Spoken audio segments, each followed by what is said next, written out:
Hi అండి, అందరూ ఎలా ఉన్నారు? ఈరోజు నేను మీకు ఒక కూల్ రెసిపీ ఫ్రూట్ సలాడ్ చూపించబోతున్నా అండి.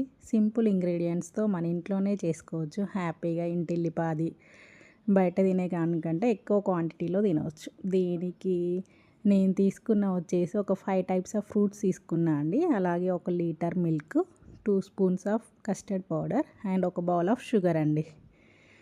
అలాగే కొన్ని డ్రై ఫ్రూట్స్, కొన్ని ఆల్మండ్స్, కొన్ని పిస్తా, కొంచెం జీడిపప్పుని పౌడర్గా చేసుకొని దాంట్లో వేసుకున్నాను. అలాగే దాంతోపాటు కొంచెం ఇలాచీ పౌడర్ కూడా వేసుకోండి, ఫ్లేవర్ కోసం బాగుంటుంది.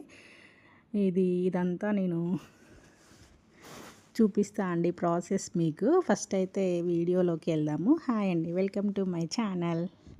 అలాగే ఎవరైనా కొత్తగా ఈ వీడియో చూసే వాళ్ళు ఉంటే సబ్స్క్రైబ్ చేసుకోండి.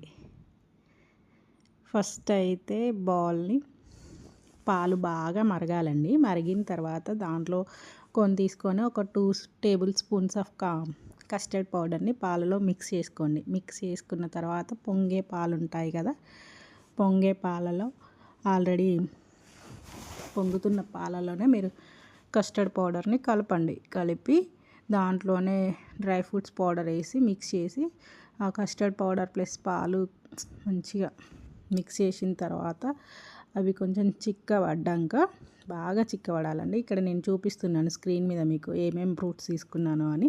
ఆల్రెడీ నేను పాలు మరిగించి దాంట్లో వేసాను అండి. మరిగేటప్పుడు అది చిక్కగా అవ్వాలి. మంచిగా చిక్కగా అయిన తర్వాత దాన్ని షుగర్ కూడా చిక్కగా అయిందాన్ని చల్లారబెట్టుకున్నా అండి. తర్వాత ఆటోమేటిక్గా అన్ని ఫ్రూట్స్ వేసేస్తున్నా అండి. ఒక 2-3 అవర్స్ ఫ్రిడ్జ్లో ఉంచి తినిపించుకుంటే ఆహా అనాల్సిందే.